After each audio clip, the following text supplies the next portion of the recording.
දේශනාවන් සිද්ධ කරන දේශකයාණන් වහන්සේ ධර්ම කරවාගෙන මේ අවස්ථාවේ සිද්ධ වෙන්නේ උන්වහන්සේ වෙනුවෙන් විශේෂ ඖෂධ ගැල්වීම පාදෝවන යනාදී පුරාණ කාර්යයෙන්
සද්ධර්ම ශ්‍රාවක සදහවත් කාරුණික පින්නතුනි ධර්ම ශ්‍රවණය කිරීමට පෙර ආතුව තිසරණ සහිත පංචශීලය සමාදන් වීම සඳහා සියලු දෙනාම নমස්කාර පාඨය සජ්ජායනා කරමු.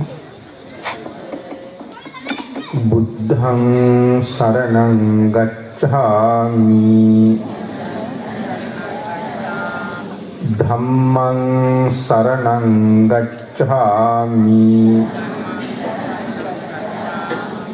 සංඝං සරණං ගච්ඡාමි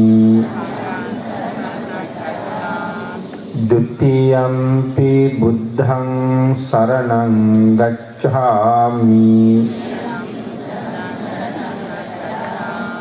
ဒုတိယံ පි ධම්මං සරණං ගච්ඡාමි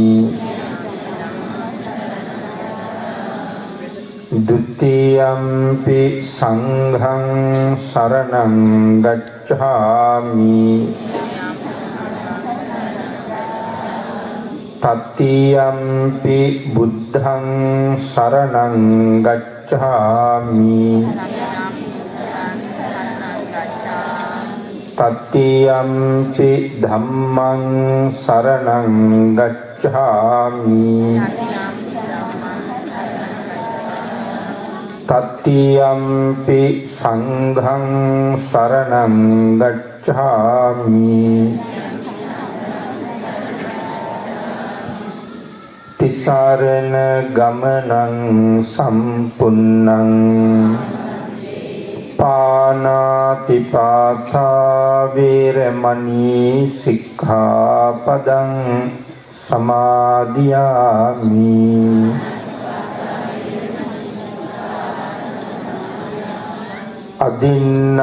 අදින්නාදානා වේරමණී සික්ඛාපදං සමාදියාමි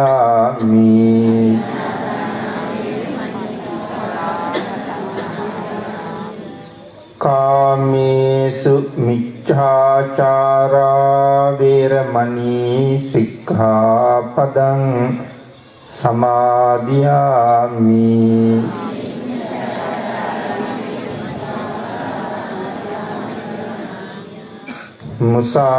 මුසාවාදා වේරමණී සික්ඛාපදං සමාදියාමි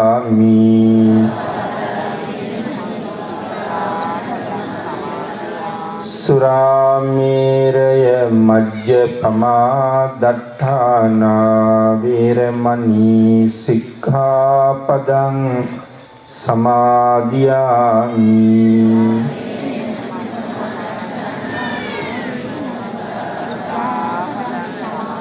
තිසරණේන සද්දින් පංචශීලං ධම්මං සාදුකං සුරක්ෂිතං කତ୍වා අප්පමාදේන සම්පාදේ තබ්බං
සබ්බඤුනෝ සම්මා සම්බුද්දස්ස නමෝ තස්ස භගවතු අරහතු සබ්බ ධම්මේසු අප්පටිහත ඥානචාරස්ස දස බල ධරස්ස චතු වේසාරජ්‍ය විසරදස්ස සබ්බ සත්තුත්තමස්ස ධම්මිස්ස රස්ස ධම්ම රාජස්ස ධම්මස්සාමිස්ස තථාගතස්ස සබ්බඤුනෝ සම්මා සම්බුද්දස්ස නමෝ තස්ස භගවතු අරහතු සබ්බ ධම්මේසු අප්පටිහත ඥානචාරස්ස දස බල ධරස්ස චතු වේසාරජ්‍ය විසරදස්ස සබ්බ සත්තුත්තමස්ස ධම්මිස්ස රස්ස ධම්ම රාජස්ස ධම්මස්සාමිස්ස තථාගතස්ස සබ්බඤුනෝ සම්මා සම්බුද්දස්ස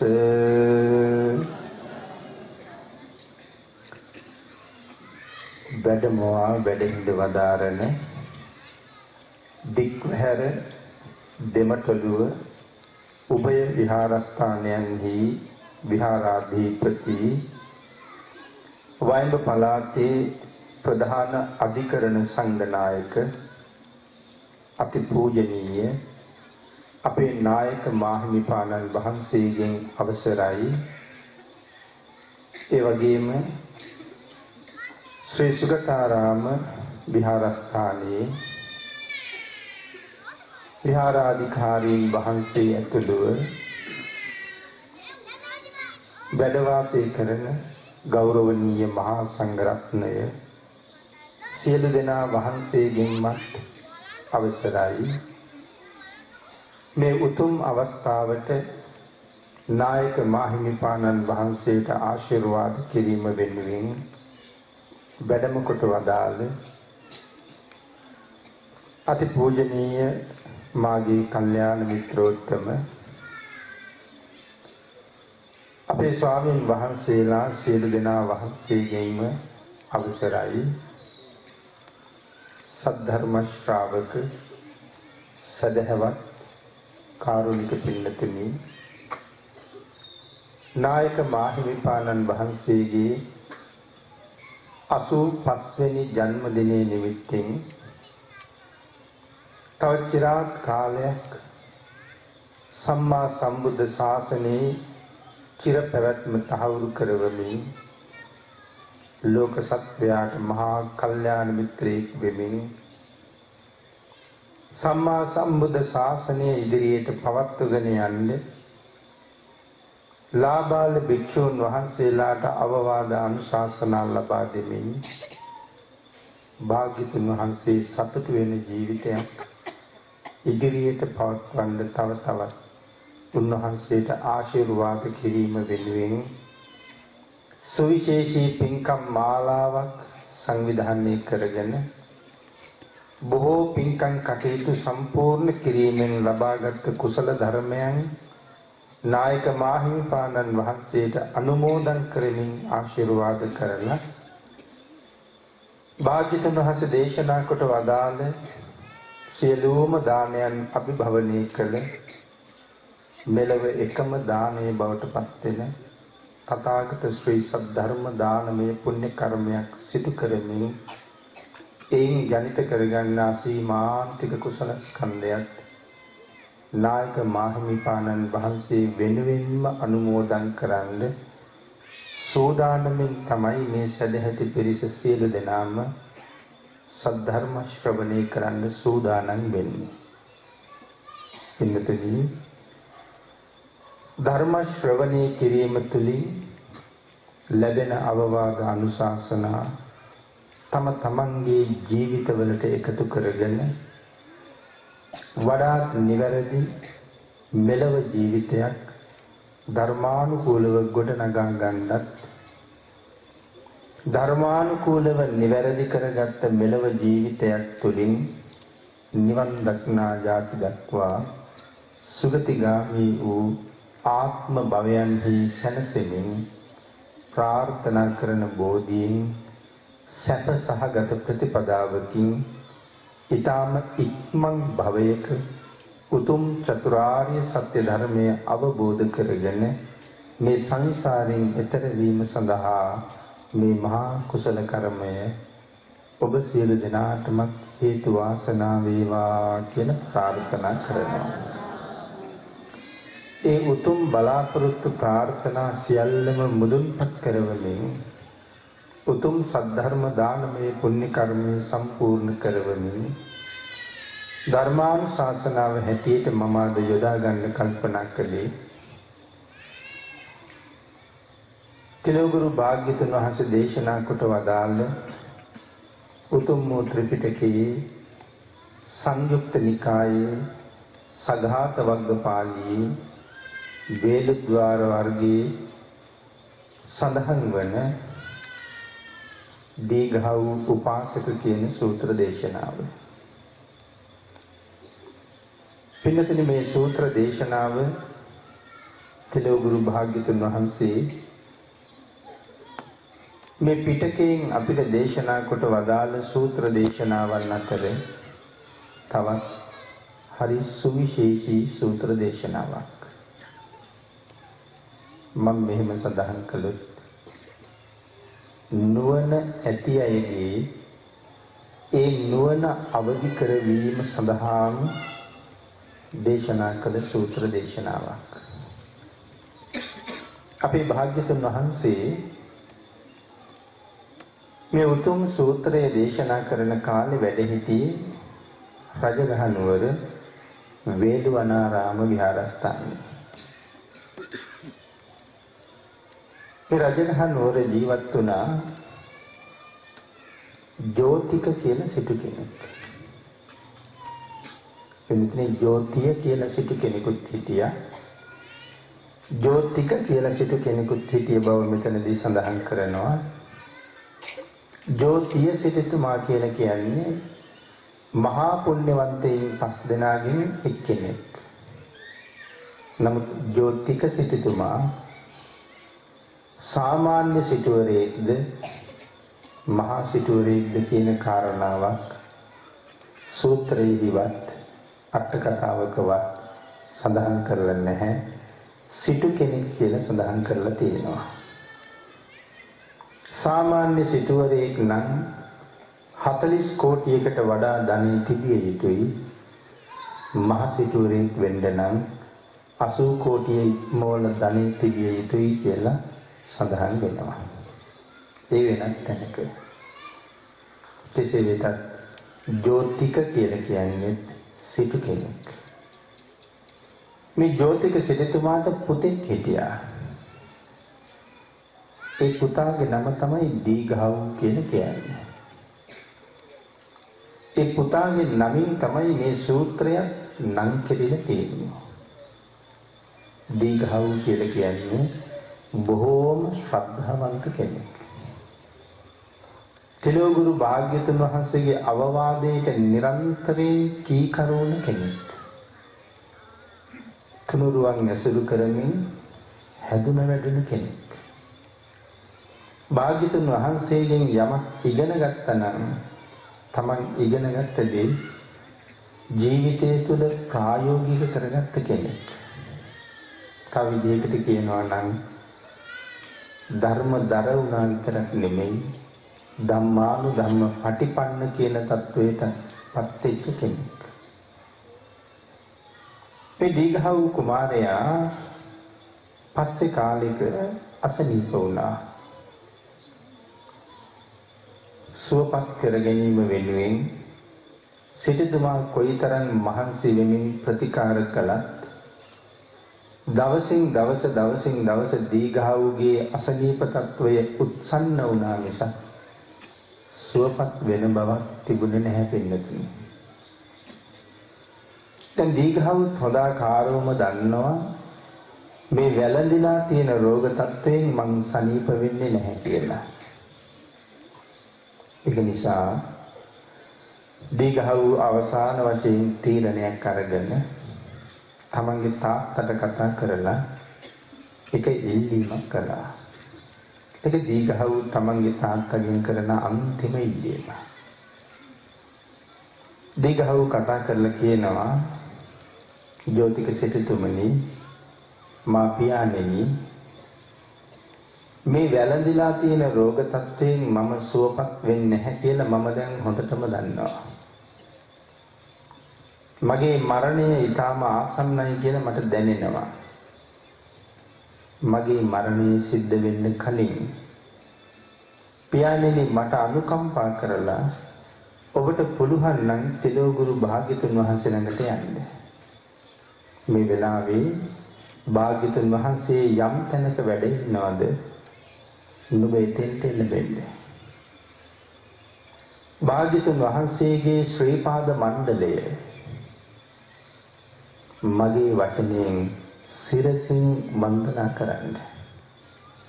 ඒ කියන්නේ දීඝවට යන්න බැහැනේ භාග්‍යතුන් වහන්සේ ළඟට දැන්.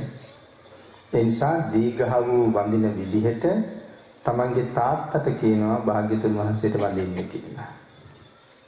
වන්දනා කරලා දීඝවගේ අසනීප තත්වය භාග්‍යතුන් වහන්සේට මතක් කරන්න කියලා කියනවා. භාග්‍යතුන් වහන්සේට ඒ කාරණාව මතක් කරලා දීඝව නැවත කියනවා පියාණෙනි භාග්‍යතුන් වහන්සේට අපහසුයක් නැත්නම් භාග්‍යතුන් වහන්සේට වෙහෙසක් නැත්නම් මම බලලා යන්න වඩින්න පුළුවන්ද කියලා භාග්‍යතුන් වහන්සේගෙන් අහලා බලන්න කියලා. මේක තමයි දීඝවගේ අන්තිම ඉල්ලීම. තමන් වෙනුවෙන් භාග්‍යතුන් වහන්සේට වන්දනා කරවන එකත් අපහසුයක් නැතිනම් දීඝව බලලා යන්න භාග්‍යතුන් වහන්සේට ගෙදරට වැඩම කරන්න ආරාධනාවක් කරන එකත්. පිළිතුරු මට හිතෙනවා ධර්මය දන්න සමාජයක මිනිස්සුන්ගේ අපේ අතර තියෙන වෙනස හරි අපූර්වට කියාපාන තැනක් මේක කියලා. මම ඒකයි මුලින් සඳහන් කළේ නුවණ ඇති අයගේ නුවණ අවදි කරවීම වෙනුවෙන්ම දේශනා කළ සූත්‍රයක් කියලා. මොකක්ද මේ ධර්මයේ දන්න අයගේ නොදන්න අයගේ තියෙන වෙනස මෙතනින් පිළිබිඹු කරන ආකාරය. දැන් බලන්නකො මේ සිටුතුමාගේ පුතා හොඳටම අසනීප වෙලා. තාම ශ්‍රද්ධාවන්ත ගුණගරුක තුනුරුවන්ට කීකරු මහා පුණ්‍යවන්ත පුතෙක්. දැන් අසනීප වෙලා දවසින් දවස උත්සන්න තත්වයට පත් වෙමින් ඉන්නකොට මේ පුතා තාත්තගෙන් අන්තිම ඉල්ලීමක් කළා. ඒ ඉල්ලීමට මේ තාත්තා කීකරු වුණා. කීකරු වෙලා යම් තැනක භාග්‍යතුන් වහන්සේ වැඩ ඉන්නවද එතනට ගිහිල්ලා භාග්‍යතුන් වහන්සේගේ ශ්‍රී පාදයන් සිරසින් වන්දනා කරලා පුතාගේ ඉල්ලීමක් භාග්‍යතුන් වහන්සේට ඉදිරිපත් කළා. අපේ දුවෙක් අපේ පුතෙක් මේ වාගේ අසාධ්‍ය අසනීප තත්වයකට පත් වෙලා අපෙන් ඔය වාගේ ඉල්ලීමක් කළොත් අම්මේ තාත්තේ මට තේරෙනවා මේ රෝගයෙන් මම සුවපත් වෙන්නේ නැති වෙයි කියලා. පුළුවන් නම් මම වෙනුවෙන් සිරි මහ බෝහාමුදුරුව ළඟට ගිහිල්ලා කිරි ආහාර ටිකක් පූජා කරලා මට පින් දෙන්න. රුවන්වැලි මහා චෛත්‍ය රාජානන් වහන්සේ ළඟට ගිහිල්ලා මල් පහන් පූජා කරලා මට පින් අනුමෝදන් කරන්න කියලා කීවොත් හිතලා බලන්න අපි මේ කාරණාවට යෙදෙයිද කියලා. යෙදෙනවද නැද්ද කියලා තමන්ගේ හෘද සාක්ෂියෙන් අහන්න ඕනේ. මට හිතෙන්නේ දැනට ප්‍රතිකාර කරන වෛද්‍යවරයාට වඩා උසස් වෛද්‍යවරයෙක් තවත් ඉන්නේ කොතනද කියලා දැනට ඉන්න මේ රෝහලට වඩා කොච්චර මුදලක් වියදම් කරලා නමුත් යොමු කරන්න වෙනත් තැනක් තියනවද කියලා හොයලා බලන එක අපේ කාරණාව වෙනවා මිසක් පුතාගේ ඉල්ලීමට අපිට දෙයිද? අන්න එතකොට තමයි හිතෙන්නේ නත්ති මේ සරණං අඤ්ඤං බුද්ධෝ මේ සරණං වරං කියලා කිව්වේ. මේ වාක්‍ය කියවලා පුරුදු හින්දා විතරද කියලා. එහෙම නැත්නම් තේරුම නොදැනමද කියලා. ස්වාමීන් භාග්‍යතුන් වහන්සේගේ සරණ හැර මට මේ ලෝකේ තවත් වෙනත් සරණක් නම් නැහැ කියලා කීවත් මේ වෙලාවේ බුදුරජාණන් වහන්සේගේ සරණට වඩා වෛද්‍යවරයාගේ සරණ වටිනවා වගේ දැනෙනවද කියලා හිතන්න වටින්නේ නැද්ද කියලායි මම අහන්නේ. මේක නොයැටෙන්න තව හේතු ගොඩක් තියෙනවා. මොකද මරණය පිළිබඳව අපිට ලොකු අවබෝධයක් නැහැ. මේ ලෝකේ ඉපදුන ඔබ මම අපි හැමෝම ඒකාන්තයෙන් දවසක මරණයටපත් වෙනවා. ඒක අපි හැමෝම හොඳාකාරවම දන්නවා. මැරෙන බව දන්නවා වුණාට අපි නොදන්න කාරණා ටිකකුත් ඔය එක තියෙනවා. ඒ තමයි මැරෙන වෙලාව දන්නේ. මැරෙන දවස දන්නේ. මැරෙන හේතුව දන්නේ. මැරෙන තැන දන්නේ. ඒ මොනව නොදන්නවා වුණත් මැරෙන බව සහසුද්ධියෙන් අපි හැමෝම දන්නවා. ඒ මැරෙන බව දැනගෙන ඒ මරණයට සූදානම් වෙන්න කියන එක තමයි භාග්‍යතුන් වහන්සේගේ අවවාදය. අපේ ජීවිතවලට මුණ ගැහෙන විශේෂ අවස්ථා ගොඩක් තියෙනවා පින්නතුනි. එක එක පුද්ගලයාගේ ජීවිතවල විශේෂ අවස්ථා ගොඩක් තියෙනවා. ඒ විශේෂ අවස්ථාවන් වෙනුවෙන් අපි හරියට සූදානම් වුණා.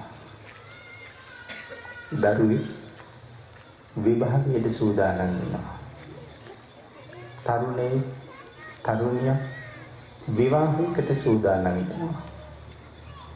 තවත් කෙනෙක් ව්‍යාපාරයක් ආරම්භ කරන්න සූදානම් වෙනවා. මෙන්න මේ වගේ කී නොකී බොහෝ විශේෂිත කාරණාවන් වෙනුවෙන් අපේ ජීවිතවල කාලයක් විඩංගු කරගෙන අපි සූදානම් වෙනවා. එහෙම සූදානම් වුණාට ඇත්තටම ඒ කාරණාව කරගන්න පුළුවන් වෙනවා කියලා විශ්වාසයක් තියනවාද?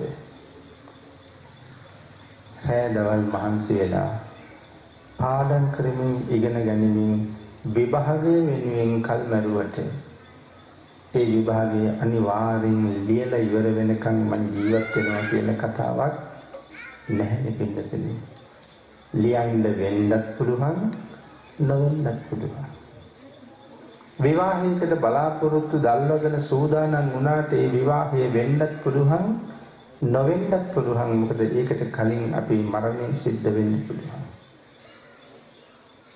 ඒ වගේ දෙපැත්තක් තියෙනවා. එක්ක සම්පූර්ණ වෙන්නත් පුළුවන් නැත්තම් නොවෙන්නත් පුළුවන්. නමුත් කවදා හරි දවසක මම මරණයටපත් වෙන්නත් පුළුවන් නොවෙන්නත් පුළුවන් කියලා කතාවක් තියෙනවද? නැහැ පිළිතුරු. අනිවාර්යයෙන්ම දවසක මරණයටපත් වෙනවමයි. ඒ නිසා භාග්‍යතුන් වහන්සේ මේ කාරණාව දේශනා කළේ මරණං නියතං කියලා. ජීවිතයේ මරණය නියතමයි. එහෙනම් ඒකාන්තයෙන් ස්ථිර නම් මේ මරණය මට ජීවිතේ හම් වෙන විශේෂ අවස්ථාවන් අතරේ මට මුණ ගැහෙන සුවිශේෂී අවස්ථාව මරණයයි. ඒක ජීවිතයකට සුවිශේෂී අවස්ථාවක්. නමුත් ධර්මයේ දන්නේ නැති කෙනෙක් හිතන්නේ ඒ මරණය ජීවිතයේ මුණ ගැහෙන හරි අවාසනාවන්තම මොහොතක් කියලා. දුක්ඛදායකම අවස්ථාව කියලා. නැත්නම් මරණය කියලා කියන්නේ කෙනෙකුට මුණ ගැහෙන විශේෂිතම අවස්ථාවක්. ඒ මරණය එච්චර විශේෂ අවස්ථාවක් වෙන්නේ. මෙන්න මේ මරණ මංචකේ අන්තිම සිතවිලිත් එක්ක මේ සංසාරයේ අනාගතේ මං උපදින ආත්ම කෝටි ප්‍රකෝටි ගණන් තීරණය කරනවා. ඒ තීරණය සුගතියට වෙන්නත් පුළුවන්. ඒ තීරණය දුගතියට වෙන්නත් පුළුවන්. අනාගතේට නිවන දක්වාම මේ සංසාරයේ උපදිනකොට ආත්ම කෝටි ප්‍රකෝටි ගණන් සුගතියේද දුගතියේද කියලා අන්තිමට තීරණය වෙන්නේ මරණ මංචකයේ මත නම් ඒක නිමේද ජීවිතයක හම්බ වෙන විශේෂම අවස්ථාව. ඒ මරණය එක්තරම්ම විශේෂයි. තිරුගුරු භාග්‍යවතුන් වහන්සේ අපිට අවවාද කළේම මරණ කෙනෙක් බව දැනගෙන ජීවත් වෙන්න කියලා. නමුත් ධර්මයේ දන්නේ නැති බොහෝ පිරිසක් නොමරෙනවා කියලා හිතාගෙනම ජීවත් වෙනවා. අන්න ඒක නිසා තමයි වර්තමානයේ මරණයටපත් වෙන බොහෝ දෙනා හරි අවාසනාවන්ත ඉරණමකට මුහුණ පාන්නේ. ඒ මම මේ මොහොත අවාසනාවන්තයි කියලා කිව්වේ. මම මෙහෙම සඳහන් කළේ සමහර වෙලාවට රෝහල් ගත කරලා ඉන්න අපේ දෙමව්පිය අපේ ඥාති සමහරලාට රෝහලෙන් අපිට කියනවා දැන් ඉතින් ගෙදර ඉක් කරගෙන යන්න. හොඳට කෑම බීම ටික දීලා නාවලා පිරිසිදු කරලා හිත සතුටින් තියලා හොඳින් බලා ගන්න කියලා. එහෙම කියන්නේ පින්නතනේ වෛද්‍යවරයාට ඊට වඩා කරන්න දෙයක් නැති හින්දා. මොකද මේ කය තව තවත් ඉදිරියට පවත්වන්න කටයුතු කරන්න බැරි හින්දා. අපි ගෙදරත් එක්ක කරගෙන එනවා. ටික දවසක් යනකොට සමහරලාට ආහාර පානත් නවතිනවා. කායික ශක්තිය රඳවා ගන්න කියලා අපි මොනවා හරි තේ හැන්දකින් හරි කටට වක් කරනවා. ඕක ගිලින්න සෑහෙන වෙලාවක් යනවා. සමහර වෙලාවට කෙනෙක් ගෙන්නලා ඔය සේලයින් එකක් වගේත් අපි දෙනවා. දැන් අපිට හොඳට දැනෙනවා තව වැඩි දවසක් ජීවත් වෙන්නේ නැහැ කියලා. තියෙන අසනීප තත්වය උත්සන්නයි කියලා. නමුත් පින්නතනේ මෙහෙම ඉන්න වෙලාවේ නමුත් අපි මේ මනුස්සයර නිදහසේ මෙලෙසින් සමුගන්න දෙනවද? ආයෙත් වාහනයක දා ගන්නවා ටිකක් වෙනසක් දැක්කම. හැබැයි මේ වෙලාව කායික වේදනාව උපරිමයි. ඉතින් අපි අරගෙන වාහනයකට නංවනකොට සමහරලාට ගැස්සි අරගෙන යනකොට ආයෙ වාහනෙන් බස්ස ගන්නකොට රෝහල් ඇඳක තියලා හරි කලබලෙන් තල්ලු කරගෙන දුවනකොට මේ පුද්ගලයාට තියෙන අසීමාන්තික වේදනාවක් කියලා. එහෙන් චිත වෙලා ඉන්නේ මෙහාට. හොයාගන්න තියෙන හොඳම දේ හොයාගන්න කිව්වා. ඒ හොයාගන්න කිව්වේ භාග්‍යතුන් වහන්සේගේ ධර්මය. ඒ මත මනාව පිළිගන්න කියලා කිව්වේ ධර්මානුධර්ම ප්‍රතිපදාවේ යෙදෙන්න කියලා. එහෙම යෙදෙනවා කියලා කියන්නේ පින් කරගන්න කියලා. පින් කරගෙන ආපහු සැරයක් අපි ගාවටම එන්න කියලා තමයි දෙවියෝ කියලා තියෙන්නේ. ඒ කතාව අහගෙන මෙහාට ආපු ප්‍රඥාවන්ත දෙවිවරු දැන් මෙහි ඉපදුනහම ඥානවන්ත මිනිස්සුනේ. ආන්නේ ඥානවන්ත මිනිස්සු පින් කරලා ආයෙත් හිටපු දිහාට යන්න නම් හිතුවේ නෑ පින්කති. එහෙනම් මොකද හිතුවේ? ආපහු එහි ගියත් මේ ගමන ඉවර නෑ. ආයෙත් දවසක අඬලා මෙහාට හරියෙන්න වෙනවා. ඒක නිසා ඒ ඥානවන්තයෝ කලේ මෙහි ආවට පස්සේ ගමන නිමා කරන්න වැඩ කරන එක. අන්න එහෙම වැඩ කරපු මහා පුණ්‍යවන්ත ඥානවන්තයන්ට තමයි අපි රහතන් වහන්සේලා කියලා කියන්නේ. මෙහෙට ඇවිල්ලා ගමන ඉවර කරලා සංසාරෙම යන්න ගියා. නමුත් සමහර අයට ඒක එහෙමම කරන්න බැරි වුණා. මෙහි ඉඳලා පින් කරන්න තමයි ආවේ. අන්න එහෙම පින් කරන්න ආපු අය ඔබේ පුතත් ඔබේ දුවත් එහෙම කෙනෙක් වෙන්න පුළුවන්. පිළිතුරු එහෙ විතරක් නෙමෙයි අපායේ පැහැෙන සමහර අය විතක කල්පනා කරනවා කියලා ධම්මපද පාළියේ සඳහන් කරනවා මේ නිරයෙන් මිදලා මනුස්ස ලෝකෙ ගිහිල්ලා ඉපදෙන්න ලැබුණොත් දිවි හිමියෙන්ම සිල් රකින්නම් ගුණ පුරන්නම් බණ අහන්නම් දන් දෙන්නම් ආයි අපායේ පැත්ත පලාතවත් වෙන්නේ නැහැ කියලා. ධම්මපද පාළියේ එක කාරණාවක් තියෙනවා චිත්ත වර්ගයේ කොසල් මහරජු අඩනින්දේ නිදාගෙන ඉන්න වෙලාවේ රජුරන්ට භයානක හඬක් ඇහෙනවා. දූෂණසෝ කියන හඬක් තමයි ඇහෙන්නේ. ඔය හඬ අකුරු 4ක එකතුවක්. දුයන්නයි, සයන්නයි, නයන්නයි, සෝයන්නයි. ලෝකුඹු නිරේ පැහැෙන 4 දිනේ පැහි උඩට එනකොටම ලෝකෙට ඇහෙන්න කියන්න හදනවා පණිවිඩයක්. නමුත් ඉතින් පණිවිඩය කියන්න වෙන්නේ නැහැ. තමන්ගේ කතාවේ පළවෙනි අකුර විතරයි කියන්න වෙන්නේ. දුක් ජීවිතං අජීවිම්හ යේසන්තේන දදම්හසේ විජ්ජමානේසු භෝගේසු දීපං නාකම්මත්තනෝ. පළවෙනි කෙනා කියන්න හදපු කාරණාව භාග්‍යතුන් වහන්සේ තමයි සම්පූර්ණ කළේ. ඉතින් දුක් ජීවිතං අජීවිම්හ කියලානේ පටන් ගන්න හැදුවේ. දුයන්න විතරයි කියුනේ ඒත් එක්කම යට ගියා. එහෙම යට ගියාම අවුරුදු 30000ක් යටටම යනවා. අවුරුදු 30000ක් යටට ගිහිල්ලා පතුලේ හිස වැදිලා අනිත් පැත්තට හැරුණාම අවුරුදු 30000ක් යනවා උඩට. ලෝකෙම නිරේ එක රවුමක් යන්නේ අවුරුදු 60000ක් යනවා. කර්මයේ ඉවර නම් මිදෙයි නැත්තම් ඊළඟ රවුමේ ආයත යනවා. එනම් මේගොල්ලෝ ආයත ගියා දූ විතරයි කියන්න පුළුවන්. සත්‍ති වස්සේ සහස්සාමි පරිපුන්නාහි සම්පසු. දෙවනිය කියන්න හදනවා යම්සේ 60000ක් කල් ආයුෂ සම්පූර්ණ කළාද මේ ලෝකෙම නෙවේ. මිදෙන්න ලැබුණොත් නම් ආයෙ මෙරේ පැත්ත පලාතක ඉන්නේ කියන්නයි හදන්නේ. නමුත් ඉතින් කියන්න වෙන්නේ විතරයි. අනිත් එක්කෙනා කියන්න හදන්නේ නයන්නෙන් කතාවක්. අනිත් එක්කෙනා කියන්න හදන්නේ සෝයන්නෙන් කතාවක්. නමුත් ඉතින් කියාගන්න වෙන්නේ තනි අකුරයි. රජුගේ මේකට හොඳටම බය වෙලා ගිහිල්ලා බුදුරජාණන් වහන්සේගෙන් අහුවහම අපේ භාග්‍යතුන් වහන්සේ තමයි කියලා දෙන්නේ මහරජේ නිරයෙන් ආපු සිව්හණක් කියලා. එහෙනම් මේ වාඩි වෙලා බණහන් ධර්ම දේශනා කරන ඔබත් මමත් දිව්‍ය ලෝකෙන් ආපු ඇත් ඉන්නවා.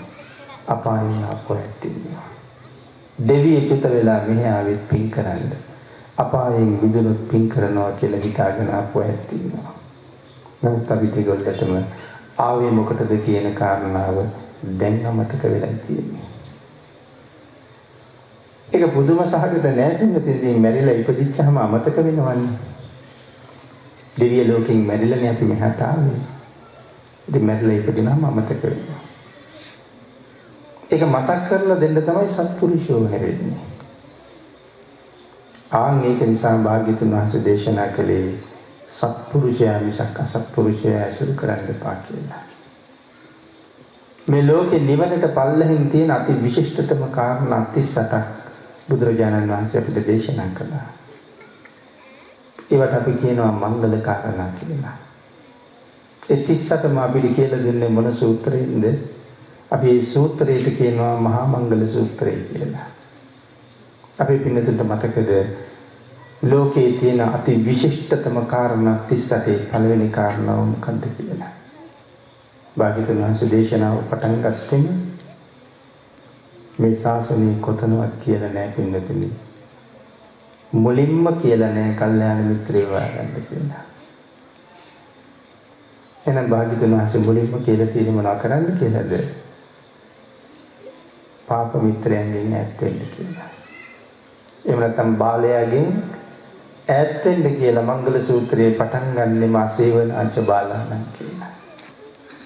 දෙවැනියට තමයි දේශනා කරලා තියෙන්නේ පණ්ඩිතානංච සේවනා.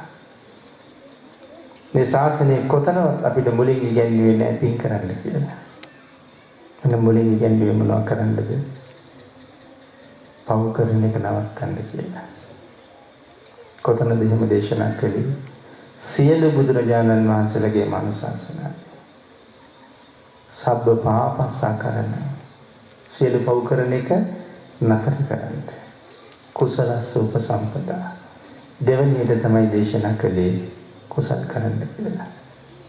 එමනම් මම සඳහන් කළා අම්මට තාත්තට ගහන බනින රවණ ගොරවන දරුවෝ ඔක්කොම හරි පව් කියලා. ඒගොල්ලෝ මෙහි ඇවිල්ලා තියෙන්නේ මොකටද? සමහර අය ආවේ පින් කරගෙන හිටපු තැන් වලට යන්නේ. සමහර අය ආවේ මෙහෙන් පින් කරලා ඒ සුගතියට යන්න නිරේත නෑ. ඔය දෙපැත්තෙන් කොහෙන් හරි ආපු අයනේ අපි ළඟ ඉන්නේ. ඉතින් ඒගොල්ලන්ට අම්මා තාත්තා දෙන්න සත්පුරුෂ වෙන්න ඕනේ පින්තුනි. අන්න භාග්‍යතුන් වහන්සේ දේශනා කළා තමන්ගේ දරුවා පමින් මලක්වන්න කියලා. ඉතින් අපි ඒක කළේ නැහැ. තමන්ගේ දරුවා යාපතෙහි පිහිටවන්න කියලා දේශනා කළා. අපි ඒක කළේ නැහැ. අපිට උවමනා උනේම හොඳට උගන්වන්න විතරයි. ඒකට රෑ දවල් මහන්සි වෙනවා. හොඳට උගන්වනවා කියලා හිතාගෙන කලීම භාගිත උගන්වන එක. නැන දුන්නා මිසක් ಗುಣ දුන්නේ නැහැ පිළිතුරු. එඳ ඒගොල්ලෝ ළඟ ಗುಣ හුඟක් අඩුයි. ඒ ಗುಣ නොදුන්න නිසාම අම්මා තාත්තත් බැන්නා. කුජුතර ජීවිත කාලයක් සංසාරේ 16ක් කුණියයි. රහත් මෙහෙණින් වහන්සේ ළම්පගෙන් චූටි වැඩක් ගත්තා. ලොකු වැඩක් ගත්තා නෙමෙයි. පොඩි වැඩක් අරගත්තා. හරිම ලෙන්ගතු විරාත් මෙහෙණින් වහන්සේත් එක්ක රාජකුමාරිකාව. කාශ්‍යප භාග්‍යතුන් වහන්සේගේ කාලේ. පින්ඩපාතේ මාලිගාවට වැඩියහම මේ රහත් භික්ෂුණීන් වහන්සේ කුමාරිගේ කාමරයට යන එක පුරුද්දක් කරගත්තා. එදා උන්වහන්සේ කාමරයට යනකොට රාජකුමාරිකාව නාගෙන ඇවිල්ලා කැඩපත දිහා බලාගෙන සැරසෙනවා. රහතන් වහන්සේ වඩිනවා කියලා කැඩපතෙන්ම දැක්කා. දොර ළඟටම වැඩියා. සිහිය ප්‍රඥාව මදිකමට ඇඳ උඩ තියෙන පනාව දෙනවද මට කියලා ඇහුවා. ඇයිද සිහි නැති වුණාට රහතන් වහන්සේ ඥානී නිවනක්. සිහිය ප්‍රඥාව. නම් දැන් තියෙන ඔබතෝ කෝටික ප්‍රශ්නයක් නේ. පනාව නුදුන්නොත් ඇයට කේන්ති යනවා. රහතන් වහන්සේ ගැන කේන්ති ගත්තොත් අනිවාර්යෙන් නිරේ යනවා. පනාව දුන්නොත් රහතන් වහන්සේගෙන් වැඩක් ගත්ත නිසා සංසාර ජීවිතේ 16ක් වෙලා උපදිනවා. නමුත් දැන් මේ දෙකෙන් මොකක් හරි කරන්න වෙනවා. නිරේට යනවට වඩා 16ක් වෙන එක හොඳයි. ඒක නිසා පනාව දුන්නා. අන්නේ කර්මයට තමයි නිවන් දකින අන්තිම ආත්මෙ කුජුත්තර ආදාසියක්. ඒ කාරණාව එහෙම පෙන්නලා දේශනා කරනවා පින්නතුනි. මේ ලෝකේ අම්මා තාත්තා කියන දෙන්නා රහතන් වහන්සේට සමාන කරලා එතනින් ඔසවලා තියපු ශාසනයක් තියෙනවා නම් ඒකම ශාසනය තමයි සම්මා සම්බුද්ධ ශාසනය. රහතන් වහන්සේ ළඟින් අම්මයි තාත්තයි ඔසවලා තියාපු එකම තැන මතකද? ඒ තමයි ආනන්තරීය පාප කර්මය. ආනන්තරීය කර්ම ටික අපේ ඇයිට මතක ඇති. පළවෙනි එක සංඝ වේදය, ඒක භාග්‍යවතුන් වහන්සේමයි දේශනා කරන්නේ. දෙවෙනි එක ලෝහිතුපාදක කර්මය, තුන්වෙනි එක රහතන් වහන්සේගේ ඝාතනය. රහතන් වහන්සේ නමකට පස්සේ මේ ලෝකේ ඉන්න මහා පුණ්‍යවන්තම රතනේ තමයි අනාගාමී වහන්සේ. නමුත් අනාගාමීන් වහන්සේගේ ඝාතනය ආනන්තරීයයි කියලා කියනවාද? නැහැ පින්නතුනි. නම් තිසරණවත් නැති අම්මගේ ඝාතනය ආනන්තරීයයි. අනාගාමීන් වහන්සේගේ ඝාතනය ආනන්තරීය නැති වුණාට තාමත් මහමග වැටි වැටි ගෙදර තියෙන තාත්තා කෙනෙක් ඝාතනය කළත් දරුවට අනන්තරිය. ආමිකයි මං කියේ රහතන් වහන්සේගේ ළඟින් අම්මයි තාත්තයි ඔසවලා තිබු ශාසනයක් මේක. එවන් වූ අම්මා තාත්තට විරුද්ධව දරුවෙක් යම් ක්‍රියාවක යෙදෙනවාද? Tamanට යමක් කරගන්න පුළුවන් වෙලාවේ තාමත් මව්පියන්ගෙන් වැඩ ගන්නවද? රහතන් වහන්සේගෙන් වැඩගත් කුජුත්තරාට යම්සේ කර්මයේ බලපෑවද මව්පියන්ගෙන් වැඩ කරව ගන්න දරුවන්ට ඒ බලපෑම එහෙමම වෙන්න තියෙන ඉඩකඩ ඊටම ඉහළයි මේ ශාසනය හැටියට. අපි වැඩ ගන්නවා විතරක් නෙවෙයි පින්නතුනි. සියල්ල කරලා බැනුම් අහන්නත් ඕනේ. දරුවෙකුට හොඳට උගන්වලා ඒ වගේම ඉගෙන ගත්ත කෙනෙක් ආවාහයට විවාහයට හොයලා දුන්නාම පස්සේ කාලේ ඒගොල්ලන්ට දරුවෝ ඉපදුනහම දෙන්නම සමහරලාට රැකියාවල් කරන්නේ. මේවාට දෙන්න පුළුවන් කර්ම ඊට වඩා තිබෙනවා. ඉන්නතුනි අද බුද්ධ පූජාව තියන්න ගියාම අපි ආහාර ටික භාග්‍යතුන් වහන්සේට පිළිගන්වලා ගාතාවක් කියනවා. පහන් ටික දැල්වලා අපි ගාතාවක් කියනවා. මල් වට්ටිය භාග්‍යතුන් වහන්සේගේ ආසනයේ උඩ තියලා අපි ගාතාවක් කියනවා.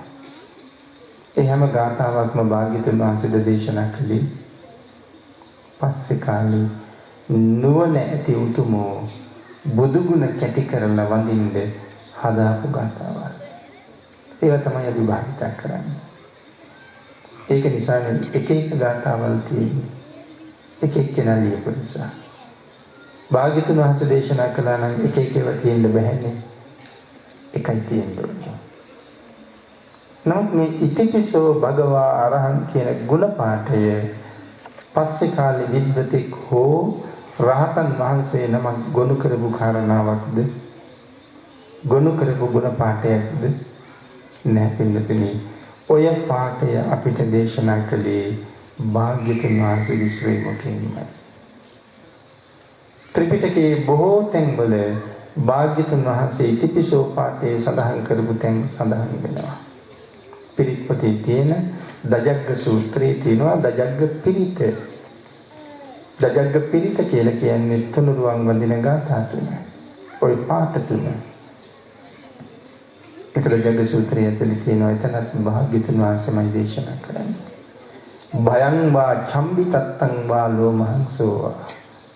නුඹලට බයක් ඇති ගැනීමක් ලොමු දෙහ ගැනීමක් ඇති වෙන්නේ යම් මොහොතකද එවලට මාව මතක් කරන්න කියලා. ඒ බය නැති වෙනවා කියලා දේශනා කළා.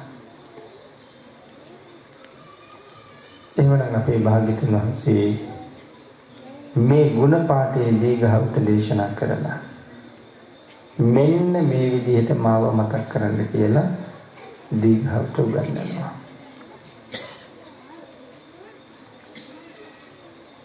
ලෞතර බුදුරජාණන් වහන්සේගේ බුද්ධ රාජ්‍ය සක්වලවල් කෝටි ලක්ෂයක්. අපේ දන්නවා මම හිතන්නේ. බුද්ධ රාජ්‍ය සක්වලවල් කෝටි ලක්ෂයක්. 31 තලයක් කියන වචනේ අහලා ඇතිනේ. 31 තලයක්. 31 තලයක් කියන්නේ එක සක්වලක්. බුද්ධ රාජ්‍ය කියලා කියන්නේ 31 තල කෝටි ලක්ෂයක්. එක 31 තලයකට පායන්නේ එක ඉරයි එක හඳයි. එහෙනම් බුද්ධ රාජ්‍යය ඇතුලේ ඉරවල් කෝටි ලක්ෂයක් පායනවා, හඳවල් කෝටි ලක්ෂයක් පායනවා. ඒසා සුවිශාල සම්මා සම්බුද්ධ රාජ්‍යයේ යම් සක්වලක යම් දිවයිනකට බුදුරජාණන් වහන්සේ දැක්වා නම් විශේෂ අනුග්‍රහයක්. ඒ අනුග්‍රහය ලැබුණ යම් දිවයිනක් දන්නවද පිළිතුරු? යම් සක්වලක යම් දිවයිනකට භාග්‍යතුන් වහන්සේ අන් සියල්ලට වැඩියෙන් අවධානය යොමු කළා නම් එහෙම දිවයිනක් ගැන අහලා තියෙනවද කොහෙවත්? එහෙම දිවයිනක් මේ බුද්ධ රාජ්‍යයේ තියෙනවා. කෝටි ලක්ෂයක් සක්වලට සුවිශේෂී වෙච්ච ධාතුන් වහන්සේලා ද්‍රෝණයක් දරාගන්න සම්මා සම්බුද්ධ රාජ්‍යයේ අති සුවිශේෂී චෛත්‍ය රාජානන් වහන්සේ ලංකාවේ පිහිටවන්න කියලා භාග්‍යතුන් වහන්සේ දේශනා කළා. මහා ධාතුන් වහන්සේලා 7 නමක් ලංකාවට ලැබෙන්න ඕනේ කියලා භාග්‍යතුන් වහන්සේ අනුමත කළා. මහා නාග රජුගේ කාලෙට ලලට ධාතුන් වහන්සේ ලංකාවට දෙන්න කියලා භාග්‍යතුන් වහන්සේ අනුමත කළා. කෝටි ප්‍රකෝටි ගණන් සසු ධාතුන් වහන්සේලා ලංකාවට ලැබෙන්න ඕනේ කියලා භාග්‍යතුන් වහන්සේ අනුමත කළා. මේ රටේ ස්ථාන 16කට බුදුරජාණන් වහන්සේ වැඩම කරලා ඒ 16 පොළේම වැඩ ඉඳලා මේ මහ පොළොව සාගරයේ කම්පා කරවලා පූජනීය ස්ථාන 16ක් භාග්‍යතුන් වහන්සේ මේ රටේ සනිටුහන් කළා. අපි ඒවට කියනවා සොරස් මස්ථාන කියලා. පළවෙනිම ධර්ම චාරිකාවට වඩිනකොට උරුවෙල කාශ්‍යපයන් দমনය කරන අතරතුර ලංකාවට ප්‍රථම වතාවට වැඩම කළා. මේ භූමියේ හිටපු යක්ෂයෝ ටික පන්නලා දාලා යම් හටක් වටේට බුදුරජාණන් වහන්සේ 3 වතාවක් ප්‍රදක්ෂිනා කර කර පිරිත් කියන ආරක්ෂාව තහවුරු කළා නම් ඒ තහවුරු කරපු එකම රට පින්නතුනි මේ රට. ජම්බුද්වීපයේ ජාත භූමිය වුණත් භාග්‍යවතුන් වහන්සේ ජම්බුද්වීපේවත් ආරක්ෂාවේ මහදල නැහැ. නමුත් පිරිත් කියලා මේ රට ආරක්ෂා කළා. ඒ තරම් පින්බිමක්. ඒක නිසා මේ ජීවිතයේ ඉපදිලා සැප විඳින්න තිබිච්ච අපි සතු වෙච්ච පින් මේ රටට එන්න ඕන නිසා අපි වියදම් කළා. ඒ නිසා අපි මෙහි ඇවිල්ලා ඉපදුනා. තවත් පෙර පින් වලින් අනුන්ට අතනපා ජීවත් වෙනවා. මහලකෝට යමක් නැති වුණාට. නමුත් එච්චර පින් වියදම් කරලා මෙහි ආවේ මොකටද? ඇති තරම් හම්බ කරන්න කියලා. මොනවද හම්බ කරන්නේ? කුසල් හම්බ කරන්නේ. ලංකාවේ කරන්න තියෙන පින්කම් වෙන කොහෙවත් කරන්න බැහැ නේද? කෝටි ලක්ෂයක් සක්වලේ ඈතම සක්වලේ ඉඳලා ඩ්‍රෝනයක් ධාතුන් වහන්සේලාට තනියමම තැනක වැඳ ගන්න නම් ලංකාවට එන්න බැහැ දෙවියෙක් ප්‍රශ්නයක්. ඇමරිකාවේ හිටියත්, ඉතාලියේ හිටියත්, ජපානයේ හිටියත්, කැනඩාවේ හිටියත් මහසෑය වඳින්න නම් ලංකාවට එන්න බැහැ. දෙව්ලොවින් දෙවි රජවරු, බබලොවින් බ්‍රහ්ම රාජ්‍යෝ මහසෑය වඳින්න ලංකාවට එන්න ඕනේ. පිට රටක ඉඳලා එන්න ලක්ෂ කීයක් වියදම් කරන්නේ දැන් බණ අහලා යන්න ඕනේ කියලා හිතුනොත් එළියෙන්ද ගිහින් කලින් ගිහින් බඳලා එනවා. අපි යන්නේ නැහැ, ඒක වෙන කතාවක්. නමුත් ඉච්ඡර භාග්‍යයක් අරගෙන අපි ඉපදුනා. මේක දිග කතාවක් කතා කරන්න ගියාම. එහෙමනම් ඒ තරම් වටිනා රටක් නම් මේක. ලෝකේ ඉන්න හොඳම බෞද්ධයෝ ජීවත් වෙන ඇත්තේ කොහෙද කියලා හිතන්න. ලෝකේ ඉන්න හොඳම බෞද්ධයෝ ජීවත් වෙන ඇත්තේ කොහෙද නෑ. හුඟක් දෙනාට පුදුම තණ්හාවක් තියෙනවා. ඔහොම ඇහුවාම ඒ බෞද්ධයෝ ඉන්නේ ලංකාවේ කියන්නේ. ලෝකේ හොඳම බෞද්ධයෝ ජීවත් වෙන රට ලංකාව කියන්නේ. එන්නතින් මට දුක ඔය හොඳම බෞද්ධයෝ ඉතිපිසෝ පාටි තේරුමවත් දන්නේ නැති නිසා. ආදවස්තුට කතා කරලා බටහිර විද්වතුන් ලියාපු පොත්පත් අවුරුදු 20-30 ගානක් කියවලා අපි උපාධි පාස් කළා. නත්ති මේ සරණං අඤ්ඤං බුද්ධෝ මේ සරණං වරං කියලා වඳින්න ගිහිල්ලා කිව්වට අවුරුදු 20-30 ගානක බටහිර චින්තකයන්ගේ මිත්‍යා දෘෂ්ටික පොත් පවා කියවලා විභාග දිනපු අපිට බැරි වුණානේ ශාස්ත්‍රුන් වහන්සේගේ ගුණ නමේ පාඩම් කරගන්න. ඒ වුණාට මට හිතෙන්නේ ලැජ්ජ නැතුව අපි කියනවා හොඳම බෞද්ධයෝ අපි කියලා. සමහර කෙනෙකුට කෙනෙක් එපාම වුණාම සිංහල මිනිස්සු කියන වචනයක් තියෙනවා මට නම් මිනිහා අරහන් කියලා. බුදු ගුණ නොදන්නවා කියන එකට අමුතුවෙන් සාක්ෂි වුණොත් ඉස්ලාම් කෙනෙක්, කතෝලික කෙනෙක්, දෙමළ කෙනෙක්, බර්ගර් කෙනෙක් කියනවාද එහෙම? ඔය වචනේ කිව්වොත් කියන්නේ අපිම නෙමෙයිද? ස්වාමීනි භාග්‍යතුන් වහන්සේ දෑත දෝත එකතු කරගෙන ශ්‍රද්ධාවෙන් යම් කෙනෙක් භාග්‍යතුන් වහන්සේ ළඟ වැඳ වැටුණා නම් ඒ වැඳ වැටුණ ඕනෑම පුජ්‍යලයකට දිව්‍ය මානුෂික සැප සම්පත් උදා කරලා දෙන්නට තරම් භාග්‍යතුන් වහන්සේ සතු ඒ මහා ගුණස්කන්ධයට මම අරහන් කියලා කියනවා. ඔක අරහන් කියන්නේ එක තේරුමක් වෙන්න තියෙන්නේ. ඔගේ තේරුම් කරලා ඉවර කරන්න බෑ ඔය කියන්නේ. එහෙම ගුණයක් අරහන් කියලා කියන්නේ. මගේ ළඟ සිදුත් නෑ, මගේ ළඟ ගුණත් නැහැ. යම් මොහොතක පැහැදිලා වැඳ වැටුනොත් ඒ වන්දනාවෙන් මම සුගතිය කියන්නේ භාග්‍යතුන් වහන්සේගේ සීලයට පිළිගන්න. විමානවත් පාළියේ කියනවා එක විමාන කතාවක්. සඩොල් කාන්තාවක් මැරිලා නිරේට යන්නයි. ඒක දන්න භාග්‍යතුන් වහන්සේ ඇයන මාවත ඉදිරියට වෙනවා. භාග්‍යතුන් වහන්සේ මහමගම හිට ගන්නවා. සැඬලිය ඉඳ දීලා ඉන්නවා.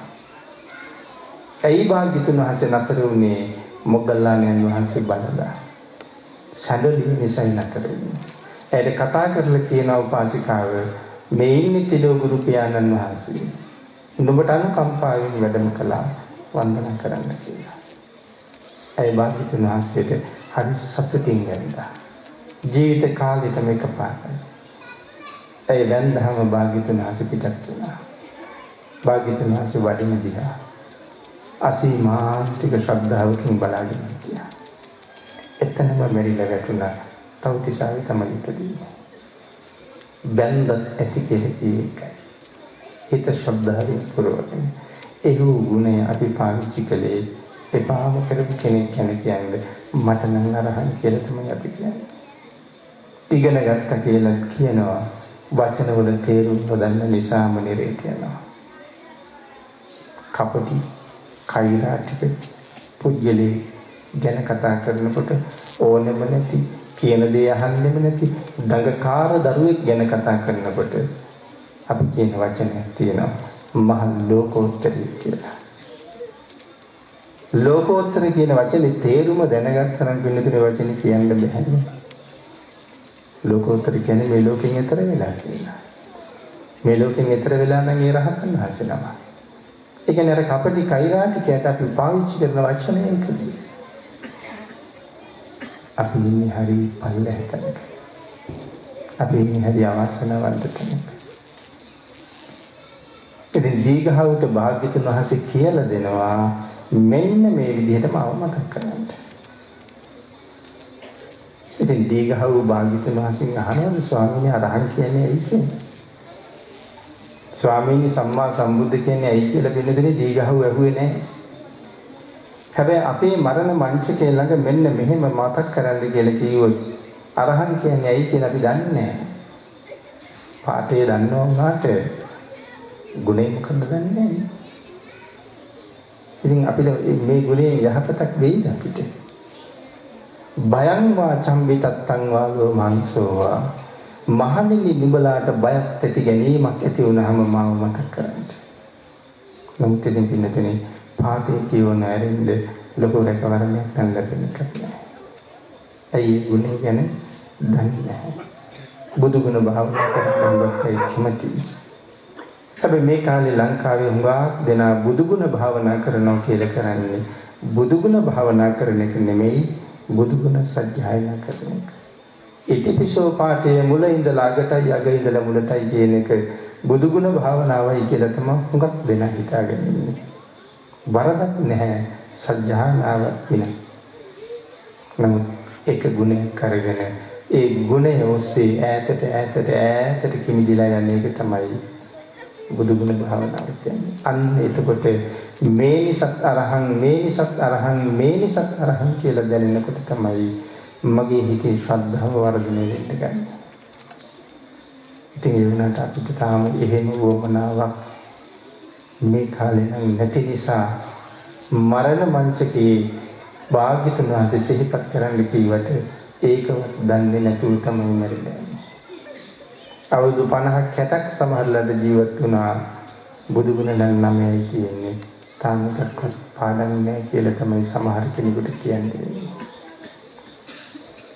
ඒක නිසා භාග්‍යතුන් වහන්සේ කියන්නේ තරම්ම රතනයක්. ඊළඟට භාග්‍යතුන් වහන්සේ දේශනා කරනවා දීඝවට පඤ්ඤාවන්ත සායං ධම්මෝ මේ ධර්මය ප්‍රඥාවන්තයාටයි. මේ ධර්මයෙන් ප්‍රයෝජන තියෙන ප්‍රඥාවන්තයන්ටයි. නායං ධම්මෝ දුප්පඤ්ඤස්ස දුෂ්ප්‍රඥාට මේ ධර්මයෙන් වැඩක් නැහැ. ඒ නිසා මේක කාගේ ශාසනයක්ද? මේක ප්‍රඥාවන්තයන්ගේ ශාසනයක් නේ. ඉතින් ඔන්න ඔය වගේ වචන අල්ලගෙන ලංකාවේ සමහර අය කියනවා මේ ශාසනය උගන්වලා තියෙන ප්‍රඥාව හොයාගෙන යන්න කියලා. ප්‍රඥාව හොයනවා නම් භාවනා කරන එකයි කරන්න ඕනේ. දන් දීදී සිල් රැක කාලේ නාස්ති කරන්න එපා කියලා. බැලු බැලමට මැත්ත වගේ පේනවා. නම් භාග්‍යතුන් වහන්සේ කියලා නෑ. නිවන සොයාගෙන යන අනුපූර්ව ප්‍රතිපදාවක් දේශනා කරනකොට රතවිනීත සූත්‍රයෙන් භාග්‍යතුන් වහන්සේ විසුද්ධි 7ක් දේශනා කළා.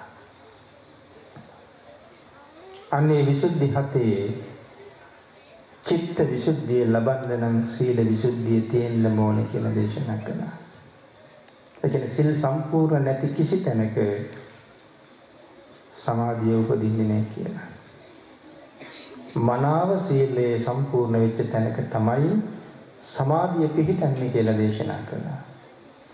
ඉතින් ඒක අමතක කරලා කියනවා දන් දෙන්නත් එපා, සිල් රකින්නත් එපා, නිවන් දකින්න ඕන නම් භාවනා කරන්න කියලා. ඔව පිළිගන්නේ මිනිසුත් ලංකාවේ මොනතරම් ඉන්නවා. මේ සූත්‍රයේම අගට කතා කරනවා ආර්යකාන්ත සීලය ගැන. ආර්යකාන්ත සීලය කියන්නේ අඛණ්ඩ අච්චිද්‍ර අසබල අකම්මාස. මේ අංග 4කින් යමෙකුගේ සීලේ යුක්තයි නම් ඒ සීලයට කියනවා බුජිස්සයි කියලා. බුජිස්ස කියන පස්වෙනි අංගයෙන් ඒ සීලේ සමානයි නම් ඒ සීලයට කියනවා විඤ්ඤූපසත්තයි කියලා. ඒ අංග 5කින් සමන්විත සීලය ගැන රහතන් වහන්සේලා හුඟක් සතුටුයි. විඤ්ඤූ කියන කෙනේ නුවණක් විඤ්ඤූපසත්තයි. ඒ සීලය ගැන ඥානවන්තයෝ ප්‍රශංසා කරනවා. විඤ්ඤූපසත්තයි තත්වයට සීලේ දියුණු වෙලා නම් ඒ සීලය අපරාමත්තයි. පරාමර්ශණය වෙලා නැහැ. ඒ සීල් සමාදන් වෙලා තියෙන්නේ නිවන උදෙසා මිසක් ලෞකික බලාපොරොත්තු වෙතු නෙමෙයි. අපරාමට්ටමට සීලේ දියුණු වෙලා නම් ආන්ගේ සීලයට කියනවා සමාධි සංවත්තනිකයි කියලා. එහෙම සීලේ දියුණු තැනට වෙල්ලා නම් එවන් කෙනෙක් සමාධිය හොයන්න දරන උත්සාහයක බොහොම පහසුවෙන් මේ සමාධිය හොයා ගන්නවා. ඊළඟේ සමාධිය හොයන්න නම් සීලය කොයිතරම් වටිනවද කියන කාරණාව නෙමෙයි මේ ආර්යකාන්ත සීලෙන් කියන්නේ. ඒත් කියනවා සිල් රකින්න කාලේ නාස්ති කරන්නත් එපා, දන් දෙන්න කාලේ නාස්ති කරන්නත් එපා, භාවනා කරන්න විතරක් කියලා. භාග්‍යතුන් වහන්සේගේ වචන හරියටම අවබෝධ නොකරගෙන යම් කෙනෙක් යම් අදහසක් කියන්න ගත්තොත් අවිහිතම පාර හැදෙනවා කියන්නේ. ලංකාව මෙච්චර වටින රටක් වුණ ලංකාව මිත්‍යා දෘෂ්ටි වලින් පිළිච්ච රටක් මේ කාලේ. මේ කාලේ පොත් කඩවල වල තියෙන කහපාට පොත. මම මේ කවුරුත් විවේචනය කරන්න නෙමෙයි, ඔබේ රැකවරණය ඔබ හදාගන්න ඕනේ හැටි දැනගන්න. මම මේක කියන්නේ. මංගල සූත්‍රයේ සඳහන් වෙන පළවෙනි මංගල කාරණාව තමයි අසේවනාච බාලාන. භාග්‍යවතුන් වහන්සේ දේශනා කළානේ බැරදි ධර්ම කාරණාවක් යම් තැනක දැනගන්නවා නම් ධර්ම කාරණාව කියපු පුජ්‍යලයට විරුද්ධ වචනයක්වත් කියන්න එපා. නමුත් ලෝක සත්‍යයේ හිතසුව පිණිස වැරදි ධර්ම කාරණාවට දැඩිව පහර දෙන්න කියලා. ඒක මහා කරුණාවෙන් කරන ප්‍රකාශයක්. අසේවනාච බාලාණන් කියන පදේ ලංකාවේ මේ කාලේ විස්තර කරලා පොතක් තියෙනවා. භාග්‍යවතුන් වහන්සේ මේ දේශනා කරලා තියෙන්නේ බාල පුජ්‍යලයන් අසුරු කරන්න එපා කියලා නෙමෙයි, පුජ්‍යලයක් තහනම් කරලා නැහැ. තමන්ගේ චිත්තසංතානයේ උපදින අකුසල ධර්මයන් සේවනය කරන්න එපා කියලා තමයි බුදුරජාණන් වහන්සේ දේශනා කළේ. සත්පුරුෂය ඇසුරු කරනවා කියලා මේ පුජ්‍යලයක් ඇසුරු කරන්න කියලා නෙමෙයි භාග්‍යවතුන් වහන්සේ දේශනා කළේ. තමන්ගේ චිත්තසංතානයේ උපදින කුසල සිතුවිලිත් එක්ක ජීවත් වෙන්න කියලාලු භාග්‍යවතුන් වහන්සේ දේශනා කළේ. කොහොම තමයි ජීවත් වෙන්නේ. නමුත් ඉතින් තුන්වෙනි පදේ විස්තර කරන්න බැරි හින්දා ඔය විදිහට විස්තර කළොත් වරදින බව දන්න නිසාද කොහෙද ඔය පද දෙක විතරයි විස්තර කරන්නේ. මොකද්ද තුන්වෙනි පදය? පූජාච පූජනීය. ඉතින් ඔය යන විදිහට ඒක විස්තර කළා නම් පිළිය යුත්තන් පුදන්න නෙමෙයි තියෙන්නේ, Tamanටම පූජා පවත්වා ගන්න එකයි. එහෙම කියන්නේ බැරි හිතට කොහෙද ඒක ලියලා නැහැ. අලගද්දූපම සූත්‍රයේ අපේ භාග්‍යවතුන් වහන්සේ දේශනා කරනවා, මහණෙනි නුඹලාට මම ධර්මයේ දේශනා කරන්නේ ඔරුවකට උපමා කරලා. ඔරුව අවශ්‍ය වෙන්නේ ගඟෙන් එතර යන්න. ගඟෙන් එතර ගියාට පස්සේ කවුරුත් ඔරුව කරේ තියාගෙන යන්නේ නැහැ පිළිතුරු. ගඟෙන් එතර වුණාට පස්සේ ඔරුව දාලා යනවා. එහෙනම් ධර්මයේ දේශනා කරේ ඔරුවකට උපමා කරලා නම් රහත් වුණාට පස්සේ ධර්මයත් අත්හරින්න කියලා තමයි කියලා තියෙන්නේ. බුදුරජාණන් වහන්සේ නෙමෙයි එහෙම කියන්නේ. සමහර අය. පිළිතුරු භාග්‍යතුන් වහන්සේ දේශනා කළේ නැහැ සංසාරයෙන් එතර ගියා කියලා ධර්මය අත්හරින්න කියලා.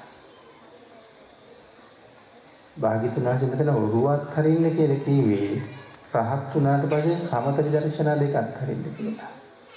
රහතන් වහන්සේට තවත් භාවනා කරලා ඉති තේරුමක් නැහැ. ඉතින් රහතන් වහන්සේට ධර්මයක් හරින්න කියලා භාග්‍යතුන් වහන්සේ කියලා නෑ. රහතන් වහන්සේලා ඇත්තටම ධර්මයේ අත්හැරියානම් අද ඔබටත් මටත් බණ කියන්නත් බණ අහන්නත් නෑ. ඉතින් පළවෙනි සංගායනාව කරන්නේම රහතන් වහන්සේලා 500ක්. උන්වහන්සේලා ධර්මයේ අත්හැරියානම් කවුද සංගායනා කරන්නේ? භාග්‍යතුන් වහන්සේම කියලා නෑ. ආනිකයි මුලයි මැදයි අගයි තුන් තැනම මනාව දේශනා කළා. නිවනට යන අනුපූර්ව ප්‍රතිපදාව අපූර්වටම දේශනා කළා. සාක්කාතයි. සාක්කාතෝ භගවතා ධම්මෝ සම්දිත්තිකෝ මේ ධර්මයේ සාන්දෘෂ්ටිකයි. දැන් යෙදෙන කෙනාට දැන් ප්‍රතිඵල තියෙනවා. දැන් පින් කරන්න පටන් ගත්තොත් ඒ කුසලයේ අනිවාර්යයෙන්ම සංසාරේ උඩ යහපතක් කරනවා. අද මේ දැන් පන්සිල් පටන් රකින්න තීරණය කළා නම් එතන ඉඳලා ප්‍රතිඵල නියතයි. දැඩිව සමාදන් වෙනවා නම් ධර්මයෙන් සඳහන් කළා.